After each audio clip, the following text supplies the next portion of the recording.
ఓం శ్రీ గురుభ్యో నమ.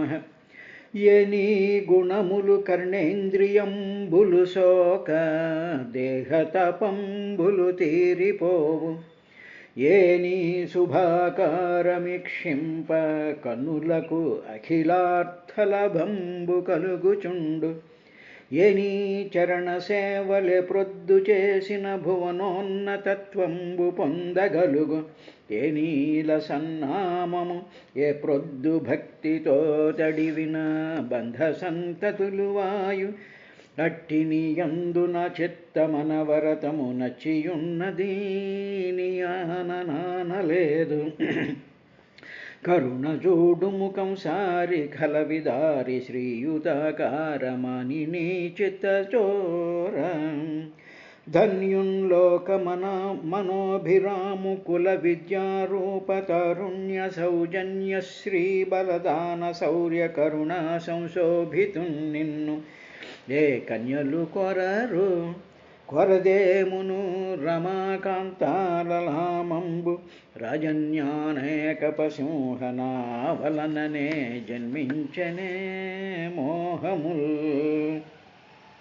శ్రీయుతమూర్తివో పురుష సింహము పాలి సొమ్ము గోమాయువు కోరు చందమున మత్తుడు చైద్యుడు నీ పదాంబుజధ్యాయిని అయిన నన్ను వడిదా కొనిబోయదనంచునున్నవాడు. ఆ అధమాధముండెరుగడద్భుతమైన భవత్ప్రతాపముల్. వ్రతముల్ దేవగురు ద్విజన్మ బుధ సేవల్ దాన ధర్మాదులన్ గత జన్మంబుల ఈశ్వరున్ హరి జగత్ కళ్యాణు కాంక్షించి చేసితినేనిన్ నవ వసుదేవనందనుడు నా చిత్తేశుడౌగాక.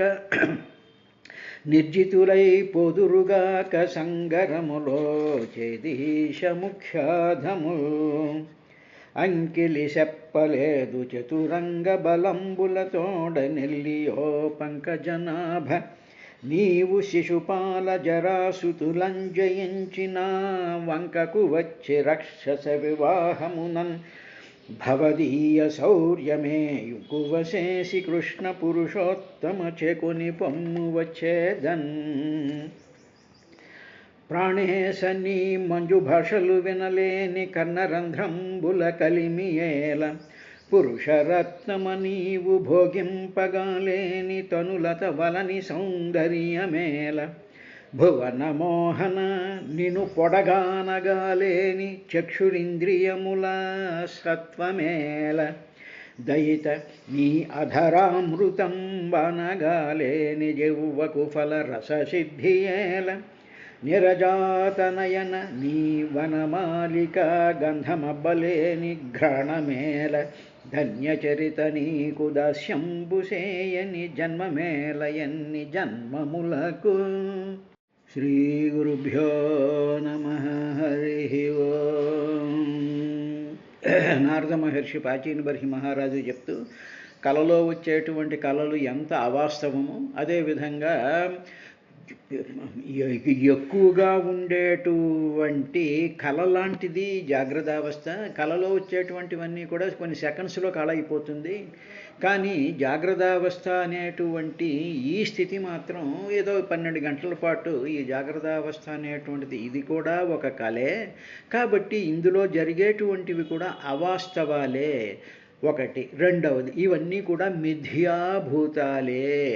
మూడవది అవ్యక్తంగా ఉండేటువంటి పరమాత్మ వేసేటువంటి మల్టీ క్యారెక్టర్సే ఇవన్నీ కూడా అనేటువంటి విషయం చెప్పిన తరువాత ఆయన ఏవం పంచవిధం లింగం త్రివృత్ షోడశ విస్తృతం ఏష చేతనయాయుక్తో జీవ ఇత్యభిధీయతే అని చెప్పి ఈ లింగ శరీరం అనేటువంటి దాన్ని ఫైనల్గా ఆయన సమప్ చేస్తూ ఏం చెప్పాడంటే, ఏవం ఈ విధంగా పంచవిధం 5 రకాలైనటువంటి భూతములతో, భూతములు అంటే పదార్థాలతో, అంటే పంచభూతాలు, ఈ పంచభూతాలతో నిర్మితమైనటువంటి తర్వాత అందులో సూక్ష్మ శరీరము అనేటువంటిది సత్వరజస్తమో గుణాల కార్యాలయ్యేటువంటివి. అంటే ఏమిటంటే త్రివృత్, 3 పేటలు కలిగి ఉంటాయ్యా ఈ పంచభూతాలు కూడా. అంటే ఏమిటి? భూమి, జలము, అగ్ని, వాయువు, ఆకాశము. ఇవి అంటే ఏమిటనమాట? ఈ 5 కూడా 3 పేటలతో కలిసి ఉంటాయి. అంటే వీటిలన్నింటినీ కూడా 3 పేటల కింద అల్లబడి ఉంటాయి. తరువాత ఇవి ఇలా అల్లబడినటువంటి ఈ సిస్టమ్ ఏం చేస్తుంది? షోడశ విస్తృతం, 16 వికారాలుగా విస్తరిస్తూ ఉంటుంది. ఈ 5 కూడా 3 పేటల కింద ఉంటాయి. ఉన్న తర్వాత ఇది 16 రకాలైనటువంటి విస్తారం చేస్తూ ఉంటుంది. అంటే ఇప్పుడు మామూలుగా ఓ దారాన్ని 3 పేటలు వేసి దాన్ని ఇలా పెట్టి ఇలా లాగామనుకోండి, అది ఏదో పెద్ద ఒక నెట్టులాగా కనిపిస్తూ ఉంటుంది. అటువంటివి చేస్తూ ఉంటారుగా. ఆ విధంగా షోడశ విస్తృతం, ఈ 16గా విస్తరించేటువంటి లింగం ఈ సూక్ష్మ శరీరము. ఏమిటి జరుగుతుందండి? ఇలాగ విస్తరించినటువంటి 16 రకాలుగా విస్తరించినటువంటి దీనిలో ఆత్మ చైతన్యం చేత అందులోకి ఇలా విస్తరించినటువంటి పదార్థమయమైనటువంటి గుణమయమైనటువంటి దాంట్లోకి ఆత్మ చైతన్యం అనేటువంటి ఒక ఫోకస్, ఒక లైట్ దాన్ని కొడుతుందయ్యా. ఇలా కొట్టినటువంటి ఆ లింగ శరీరాన్ని జీవుడు అని అభిధీయతే వ్యవహరించబడుతూ ఉన్నాడు. అదనమాట జీవుడు అనేటువంటి దానికి చాలా క్లియర్గా ఆయన వ్యాఖ్యానం చేశాడు. అంటే ఏమిటి? మానవుడి యొక్క శరీరం ఉంది, పంచభూతాలతో ఉన్నాయి కదా. అగ్ని, జలము, ధరిత్రి అంటే భూమి, ఆకాశము, వాయువు. వాయువు అనేటువంటిది పదార్థం. అలాగే ధరిత్రి అంటే మాంసయుక్తమైనటువంటి దేహము. అందు స్పేస్ ఉంటుంది కదా, స్పేస్లోనే కదా మనం ఇల్లు కట్టినా ఏం కట్టినా. కాబట్టి స్పేస్ లోపల ఉంటుంది, పైన ఉంటుంది, వేడి ఉంటుంది, వాయువు ఉంటుంది, ఖాళీ స్థలం ఉంటుంది. ఇవి 5. వీటిల్లోకి 3 గుణాలు వస్తాయి. సత్వ రజస్తమో గుణాలు అనేటువంటి 3 పేటల కింద ఉండి 16 వికారాలు చెందుతూ ఉంటుంది. అంటే ఏమిటి? 16 వికారాలు చెందడం అంటే ఏమిటి? 5 జ్ఞానేంద్రియాలు, 5 కర్మేంద్రియాలు, తర్వాత స్థూల సూక్ష్మ కారణ ఇవి పంచతన్మాత్రలు, రూప రస తన్మాత్ర, ఈ గంధము ఇవన్నీ ఉన్నాయి. వీటిలి చేత తర్వాత అంతఃకరణం అంతా కలిపి ఒకటి చేశారు. అంతే. మనసు, బుద్ధి, చిత్తం, అహంకారం అనేటువంటిది ఒక యూనిట్ కింద తీసుకుని పంచతన్మాత్రలు, పంచకర్మేంద్రియాలు, పంచభూతాలు, వీటితో తయారు చేయబడినటువంటి ఈ దేహంలోకి ఈ సూక్ష్మ శరీరం అంటే భావనాత్మకంగా ఉంటూ సుఖ దుఃఖాలను అనుభవిస్తూ ఉండేటువంటి అంటే స్థూల దేహంలోకి ఇదే స్థూల దేహంలోకి వీటిల్నే ఆధారం చేసుకుని దాని ద్వారానే ఆలోచనలు, అనుభూతులు, సుఖాలు, దుఃఖాలు అనుభవించేటువంటి ఒకానొక ఆ సిస్టమ్ ఏదైతే అనుభవిస్తూ ఉంటుందో అటువంటి దానిని ఏషః ఈ జీవః ఇతి దానిని జీవుడు అంటారు. అంటే ఏమిటి? జీవుడు అనేటువంటి వాడు వేరు, వాడు అనుభవించేటువంటి సుఖాలు, దుఃఖాలు, వాడికి ఉండేటువంటి కర్మేంద్రియాలు అవి వాడివి కావు. వాడు వీటి ద్వారా ఈ స్థూల దేహాన్ని ఆధారం చేసుకుని సూక్ష్మదేహంతో అనుభవిస్తూ ఉంటాడయ్యా అన్నాడు. ఇలాగ ఉండేటువంటి ఈ జీవుడు అనేన పురుషో దేహానుపదత్తే విముంచతి హర్షం, శోకం, భయం, దుఃఖం, సుఖం చానేన విందతి. పురుష అంటే ఆ జీవుణ్ణి పురుషుడు అంటారు. అటువంటి ఆ వ్యక్తి అనేన ఈ లింగ శరీరంతో అంటే ఈ అనుభవాలతో, ఈ సుఖాలతో, ఈ దుఃఖాలతో, ఇటువంటి వికారాలతో నిరంతరము మార్పు చెందేటువంటి వీటిలతో స్థూల దేహంలోకి వ్యాపించిపోయి ఉన్నటువంటి ఆ జీవుడు ఏం చేస్తూ ఉంటాడు? దేహాన్ వాడు మాత్రమే ఉపాదత్తే దేహాన్ మిగతా దేహాలని వాడు స్వీకరిస్తూ ఉంటాడు. అంటే ఏమిటనమాట? వాడి దేహం ఈ స్థూల దేహాన్ని ఇక్కడ వదిలేశాడు. వదిలేసేసిన తర్వాత ఈ అనుభవాలు, ఈ వాసనలు, ఈ కోరికలు వీటితో ఉండేటువంటి వాడు ఆ జీవుడు, వాడు లైట్, వాడు ఒక ఎనర్జీ ప్యాకెట్ లాంటి వాడు. వాడు ఎందుకు పని చేయగలుగుతున్నాడు అంటే వాడితో పాటే ఉండేటువంటి అవిజ్ఞాత స్వరూపమైనటువంటి ఆత్మచైతన్య స్వరూపం యొక్క లైట్లో వాడు ఈ శరీరాన్ని ఆధారం చేసుకుని అన్నీ అనుభవిస్తూ ఉన్నాడు అనేటప్పుడు ఇప్పుడు మామూలుగా ఇప్పుడు ఇల్లు ఉందనుకోండి, ఇల్లులోనేమో ఏవో రకరకాలైనటువంటి వస్తువులు తినుబండారాలు ఇవన్నీ ఉన్నాయి. ఇప్పుడు అదంతా చీకటిగా ఉందే గది.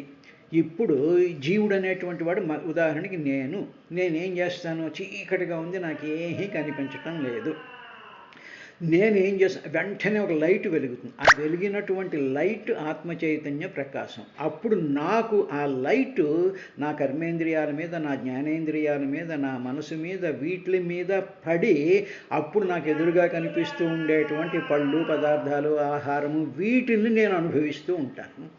కాబట్టి అంటే అక్కడ లైట్ ఉండాలి, అనుభవించేటువంటి వాడు ఒకటి ఉండాలి, అనుభవానికి కావలసినటువంటి వస్తు సామగ్రి ఉండాలి. ఈ వస్తు సామగ్రి అంతా ఎక్కడుంది? మానవుడి యొక్క దేహంలో ఉంది. ఇల్లంటే దేహమేగా. అందువల్ల ఈ దేహంలోనే ఉంది, ఆత్మచైతన్య ప్రకాశం ఉంది, దాంట్లో అనుభవించేటువంటి వాడు జీవుడు ఉంటాడు. ఇప్పుడు నేనేం చేస్తానంటే ఇవి అనుభవించేసిన తర్వాత నేను బయటకు వెళ్ళిపోయి ఇంకొకళ్ళ ఇంట్లోకి వెళ్ళాను అనుకోండి, అక్కడేవో వస్తువులు ఉంటే మళ్ళీ నేను అక్కడ అనుభవిస్తూ ఉంటాను. అదేవిధంగా ఈ జీవుడు ఏం చేస్తూ ఉంటాడంటే విముంచతి, ఈ శరీరాన్ని వదిలేస్తాడు. అంటే ఈ ఇంట్లో ఉండేటువంటి దాన్ని వదిలేస్తాడు, ఇంకో ఇంట్లోకి వెళ్ళి అక్కడ కూడా లైట్ వెలుగుతుంది, అక్కడ ఆత్మచైతన్య ప్రకాశం ఉంటుంది, మళ్ళీ అక్కడ అనుభవిస్తూ ఉంటాడయ్యా.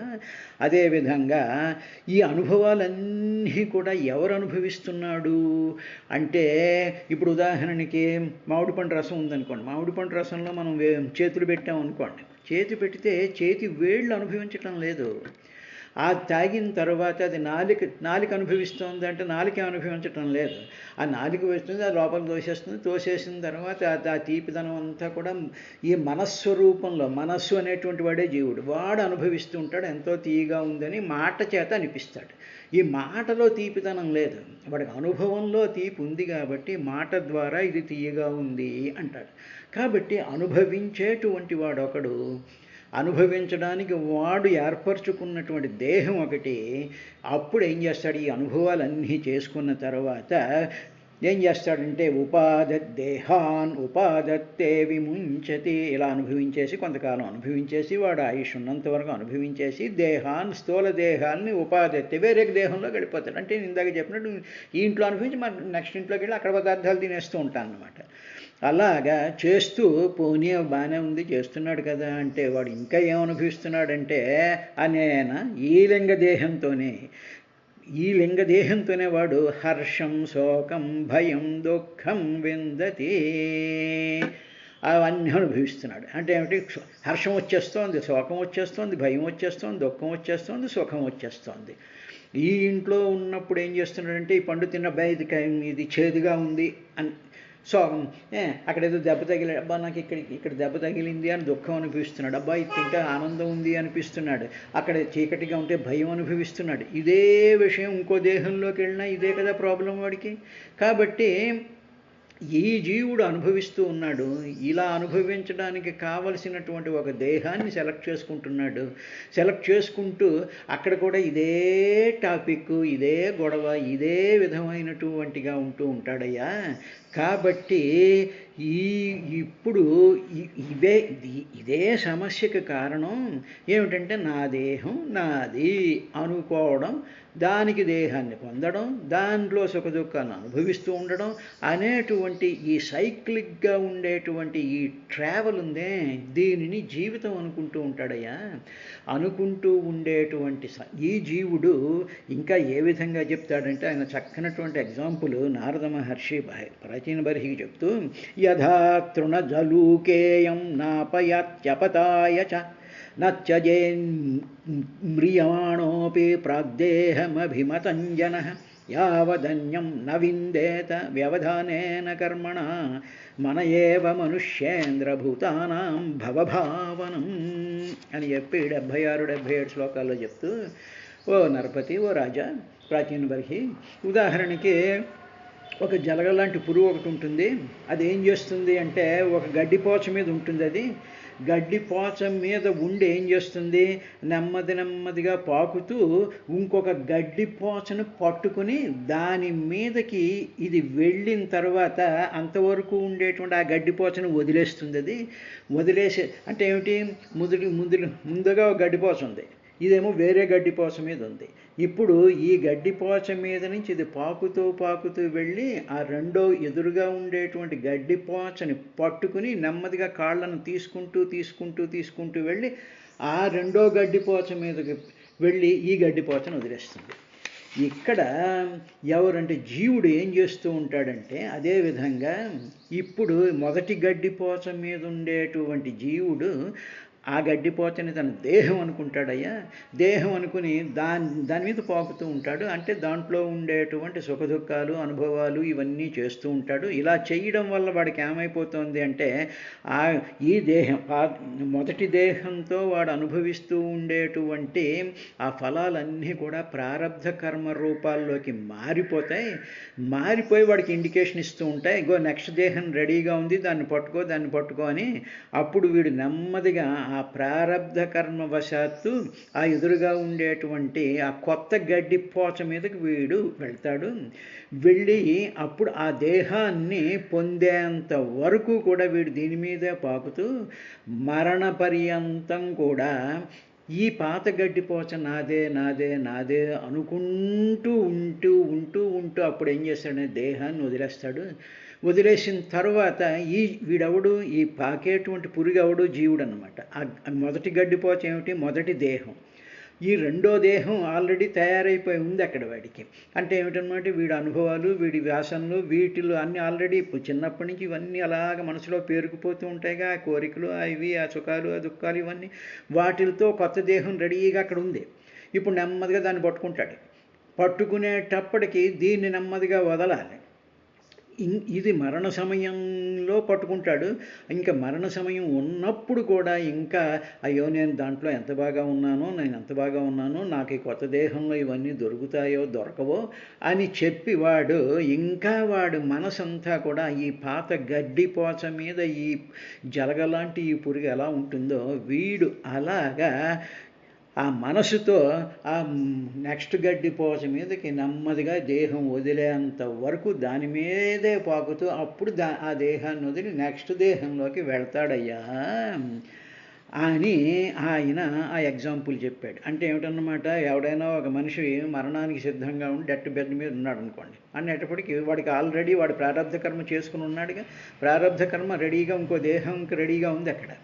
ఎట్టొచ్చేంటంటే ఆ దేహాన్ని పట్టుకోవాలి వీడు రెడీగా ఉంటాడు. ఇంక మరణ పర్యంతం ఇంకా నా దేహం, నేను దీన్ని వదలలేను, నా వాళ్ళు ఇది అది అనుకుంటూ నెమ్మదిగా మరణం దగ్గరికి వచ్చేస్తుంది. 2 రోజులకు వచ్చింది, ఇక గంటకు వచ్చింది. అప్పుడు నెమ్మదిగా పాక్కుంటూ ఈ దేహాన్ని వెనక్కి చూసుకుంటూ ఆ రెండో దేహాన్ని పట్టుకుంటూ ఉంటాడయ్యా. ఈ విధంగా ఉండేటువంటి ఈ జీవుడు ఏం చేస్తుంటాడంటే, యదా క్లైశ్చరితాన్ ధ్యాయం కర్మణ్యానుచితే సకృతి సతి కర్మణ్య విద్యాయాం బంధః కర్మణ్యనాత్మనః.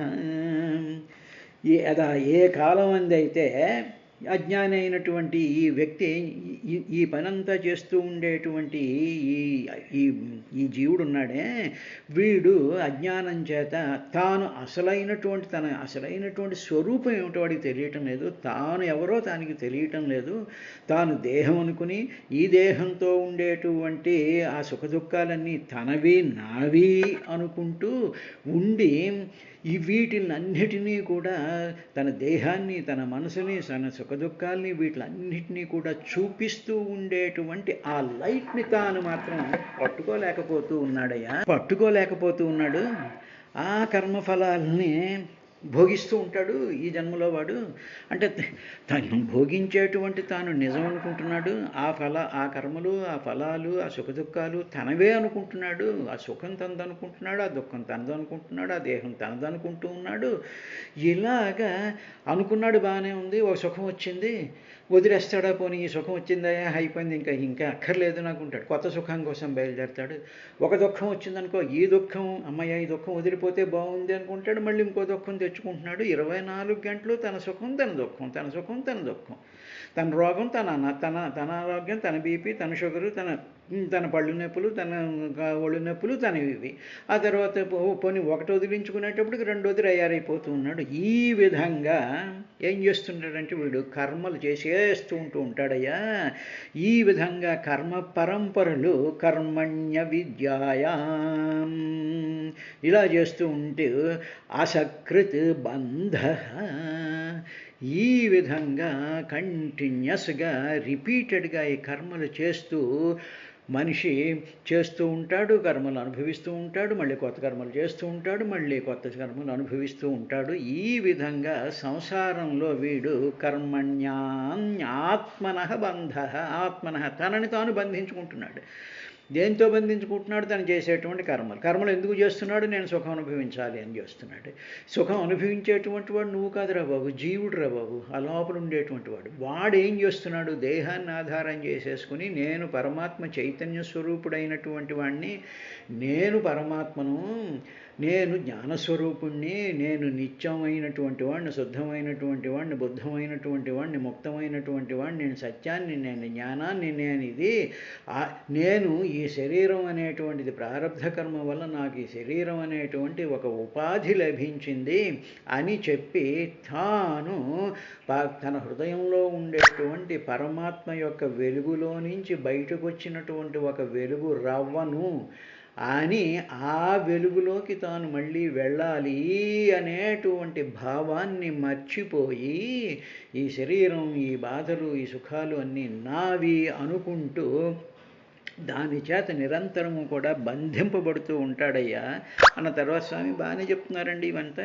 మరి ఏం చేయమంటారు? ఓకే, అర్థమైంది, ఏదో మాకు కొంత అర్థమైంది, కొంత అర్థం అవ్వలేదు, కొంత మేము ఆలోచించం, కొంతమంది వినం, పరే వదిలిపోయింది. ఇప్పుడు దీని నుంచి బయటపడాలి అంటే ఏం చెప్పి ఉందయ్యా? ఒకటే మార్గం ఉంది, అదేమిటో చెప్తాను విను. అతస్తదపవాదార్థం భజ సర్వాత్మనా హరిం పశ్యం తదాత్మకం విశ్వం స్థిత్యత్యుత్ప్యయాయతః. ఒకటే సొల్యూషన్ ఉంది నీకు జన్మ పరంపరలు రాకుండా ఉండాలన్నా, నీకు సుఖాలు రాకుండా ఉండాలన్నా, దుఃఖాలు రాకుండా ఉండాలన్నా, నీకు ఏ విధమైనటువంటి బంధాలు లేకుండా ఉండాలన్నా, అతః కాబట్టి తత్ అపవాద అర్థం, ఇవన్నీ నీకు నేను నాది అనుకునేటువంటి అజ్ఞానం వల్ల వచ్చాయి కాబట్టి ఆ అజ్ఞానాన్ని నివారణ చేసుకోవాలి అంటే విశ్వం తతాత్మకం, మొత్తం విశ్వం అంతట్లోనూ వ్యాపించిపోయినటువంటి శ్రీహరి యొక్క రూపంగా పశ్యం చూస్తూ ఉండాలి. అది నువ్వు చేయాల్సినటువంటి పని. అంటే ఏమిటి? నీ ఎదురుగా కనిపిస్తూ ఉండేటువంటి ఈ ప్రపంచం అంతా కూడా శ్రీహరి యొక్క వేషమే. శ్రీహరి ఇన్ని రకాలైనటువంటి వేషాలతో వచ్చాడు. ఉదాహరణకి స్టేజ్ మీద ఎన్టీ రామారావు కృష్ణుడి కింద, దుర్యోధన కింద, రావణుడి కింద వస్తున్నాడు అనుకోండి. ఇప్పుడు నేను చూడమంటున్నది ఏమిటి? స్టేజ్ కింద కూర్చున్నటువంటి వాడు ఏం చూడాలి అంటే వచ్చినటువంటి దుర్యోధనుడు ఎన్టీ రామారావే, ఆ కృష్ణుడు ఎన్టీ రామారావే, ఆ రావణాసురుడు ఎన్టీ రామారావే, ఆ హీరో కూడా ఎన్టీ రామారావే అని చెప్పి నువ్వు ఎన్టీ రామారావునే చూడాలి తప్ప ఆ కృష్ణుణ్ణి, ఆ దుర్యోధన్ని, ఆ రావణాసురుణ్ణి కూడా చూడకూడదు నువ్వు. అందువల్ల ఏమిటి? విశ్వం తత్ ఆత్మకం పశ్యన్, అది మాత్రమే నువ్వు చూడాలి. ఈ సాధన చేయడం చాలా ఈజీయే. అంటే ఏమిటండి? ఇక్కడ మనకి ఒక చెట్టు, ఒక పుట్ట, ఒక నక్షత్రం, ఒక ఆకాశం, ఒక నీరు, ఒక జలపాతం, ఒక కుండ, భార్య, పిల్లలు, ఫ్రెండ్స్, ఇవన్నీ పువ్వులు, ఎన్ని రకాలుగా ఇవన్నీ కనిపిస్తూ ఉన్నాయంటే ఇవన్నీ కూడా ఒక బ్రహ్మాండమైనటువంటి ఒక వెలుగుంది. ఆ వెలుగే ఒక పువ్వు కింద, ఒక చెట్టు కింద, ఒక సింహం కింద, ఒక మనిషి కింద, ఒక మనిషి నా దేహం కింద కూడా అదే కనిపిస్తోంది. నా శరీరాన్ని నేను ఇలా చూసుకుంటే నా చేతులు, నా కాళ్ళు, నా ఆలోచనలు, నా దుఃఖాలు ఇవన్నీ కూడా ఆ వెలుగే ఈ విధంగా కనిపిస్తుంది తప్ప ఆ వెలుగే సత్యము. ఇవన్నీ కూడా అసత్యము, ఇవన్నీ కూడా మిథ్యాలు. ఆ వెలుగు అనేటువంటి అద్దంలో కనిపిస్తూ ఉండేటువంటి నిత్యం కానటువంటివి వచ్చిపోయేటువంటి వేషాలు మాత్రమే అని పశ్యన్ చూచుకుంటూ ఏం చేయాలి? చూడడం ప్రాక్టీస్ చేయాలి. నెంబర్ 1. రెండోది హరిం, ఆ శ్రీహరిని సర్వాత్మన, అన్నిట్లోనూ కూడా శ్రీహరే ఉన్నాడు అని భజ, సేవించుము. సేవించము అంటే తప్పట్లు కొట్టి భజన చేయడం కాదు. సేవించము అంటే అలాగ నువ్వు ఎంజాయ్ చేస్తూ ఉండు. భజ అంటే సేవించడం అంటే ఏంటి? ఉదాహరణకి ఏదో డ్రింకు, ఏదైనా ఒక మంచి కూల్ డ్రింక్ తాగండి, దాన్ని సేవించండి అంటాం. మజ్జిగ సేవించండి అంటాం. అంటే ఏమిటా? మజ్జిగ తాగితే మనకు ఒక రకమైనటువంటి చల్లదనం, ఆనందం ఏ విధంగా వస్తుందో అలాగ సమస్తమైనటువంటి విశ్వం ఆత్మకం పశ్యన్, ఈ విశ్వం అంతా కూడా ఆ పరమాత్మ యొక్క చైతన్యమే అని చూస్తూ నెంబర్ 1 సర్వాత్మన భజ, అన్నిట్లో కూడా శ్రీహరే ఉన్నాడు అని చెప్పి భజ, సేవించి దానిని అనుభవిస్తూ దాని మీదే నీ ఆలోచనను, దానినే నువ్వు ఆలోచిస్తూ ఉండాలి.